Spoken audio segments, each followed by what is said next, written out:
ಬಂಧುಗಳೇ ನಮಸ್ಕಾರ, ಹೇಗಿದ್ದೀರಾ ಎಲ್ಲರೂ? ಚಾಲೆಂಜಿಂಗ್ ಸ್ಟಾರ್ ದರ್ಶನ್ ಅಭಿನಯದ ಬಹು ನಿರೀಕ್ಷಿತ ಡೆವಿಲ್ ಹಾಗೂ ಕಿಚ್ಚ ಸುದೀಪ್ ನಟನೆಯ ಮಾರ್ಚ್ ಸಿನಿಮಾಗಳು ತೆರೆಗೆ ಬರಲು ಸಜ್ಜಾಗಿವೆ.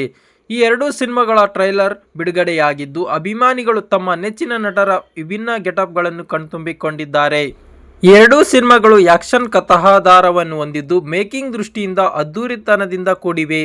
ಡಿ ಬಾಸ್ ಮತ್ತು ಸ್ಯಾಂಡಲ್ವುಡ್ ಬಾದ್ಶಾ ಮಾಸ್ ಅವತಾರಗಳು ಶಿಳ್ಳೆಗಿಟ್ಟಿಸಿಕೊಳ್ಳುವುದು ಪಕ್ಕಾ ಎಂದು ನೆಟ್ಟಿಗರು ಅಭಿಪ್ರಾಯಪಟ್ಟಿದ್ದಾರೆ.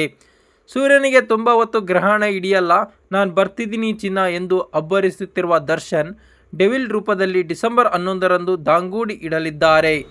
ಹದ್ದು ಹಾರ್ಕೊಂಡು ಬಂದೂಕು ಲೇಟ್ ಆಗ್ಬಹುದು, ಚಿರತೆ ಹೊಡ್ಕೊಂಡು ಬರೋಕೆ ಲೇಟ್ ಆಗಬಹುದು, ಇದು ಮಾರ್ಸ್ ಎಂದು ಬೇಸ್ ವಾಯ್ಸ್ನಲ್ಲಿ ಗುಡುಗಿರುವ ಸುದೀಪ್ ಡಿಸೆಂಬರ್ 25ರಂದು ತೆರೆಗೆ ನುಗ್ಗಲಿದ್ದಾರೆ. ಡೆವಿಲ್ ಸಿನಿಮಾದ ಟ್ರೈಲರ್ ಡಿಸೆಂಬರ್ 5ರಂದು ಬಿಡುಗಡೆಯಾಗಿದ್ದು, ಯೂಟ್ಯೂಬ್ನಲ್ಲಿ ಇದುವರೆಗೆ 1,17,00,000 ವೀಕ್ಷಣೆ ಪಡೆದಿದೆ. 4.5 ಲಕ್ಷಕ್ಕೂ ಹೆಚ್ಚು ಜನರು ಮೆಚ್ಚುಗೆ ವ್ಯಕ್ತಪಡಿಸಿದ್ದಾರೆ. ಮಾರ್ಚ್ ಚಿತ್ರದ ಟ್ರೈಲರ್ ಡಿಸೆಂಬರ್ 7ರಂದು ಬಿಡುಗಡೆಯಾಗಿದ್ದು, ಇದುವರೆಗೆ 1,41,00,000 ಬಾರಿ ನೋಡಿಕೊಂಡಿದ್ದರು. ಇದನ್ನು 3.97 ಲಕ್ಷ ಜನರು ಲೈಕ್ ಮಾಡಿದ್ದಾರೆ.